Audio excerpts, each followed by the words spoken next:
Most Americans remember Ken Curtis as Festus Haggen, the scruffy, cantankerous deputy who became one of the most beloved characters in Gunsmoke history.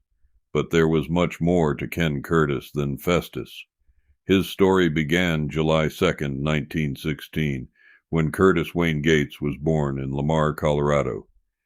He spent his early childhood on a ranch before his family moved to Las Animas after his father, Dan Gates, was elected sheriff of Bent County. For several years, the family actually lived at the county jail. His mother cooked meals for the prisoners, and young Curtis helped deliver them. Those childhood years exposed him to colorful characters he would later draw upon as an actor. Curtis attended Bent County High School, where he played quarterback and clarinet.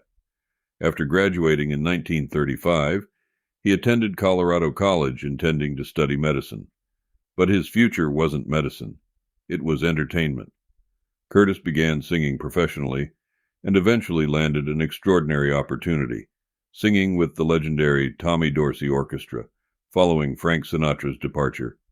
Around this period, Curtis Wayne Gates became Ken Curtis. World War II interrupted his career, and Curtis served in the United States Army. After the war, he returned to entertainment and soon found himself in Hollywood.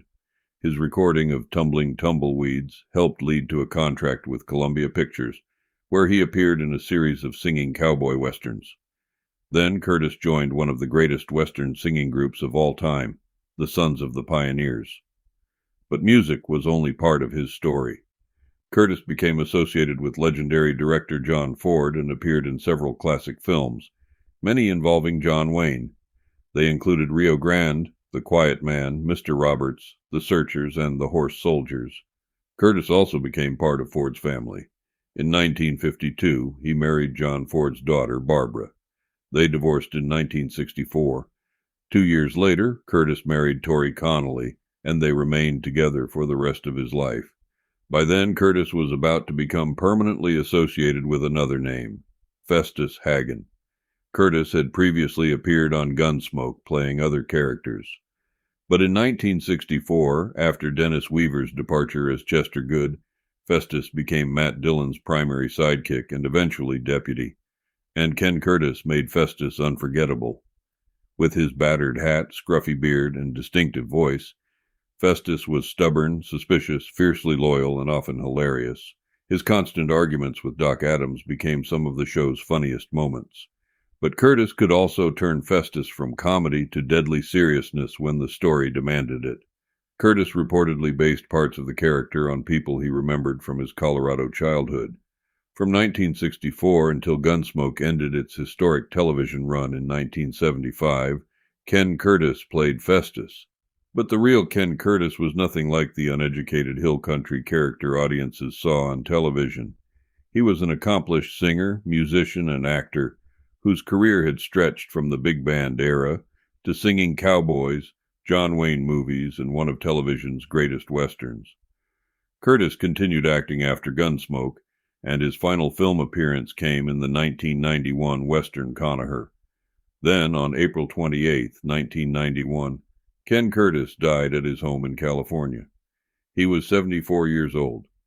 Just the day before, he had reportedly attended a rodeo in nearby Clovis. It seemed a fitting final chapter for a man whose life had become so closely connected with the American West. Ken Curtis began as Curtis Gates, a Colorado ranch boy whose father became a small-town sheriff.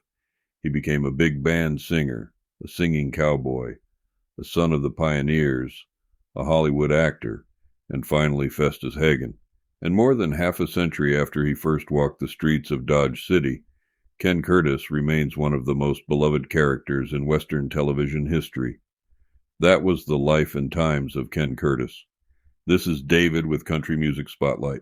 Until next time, wishing you and yours the best.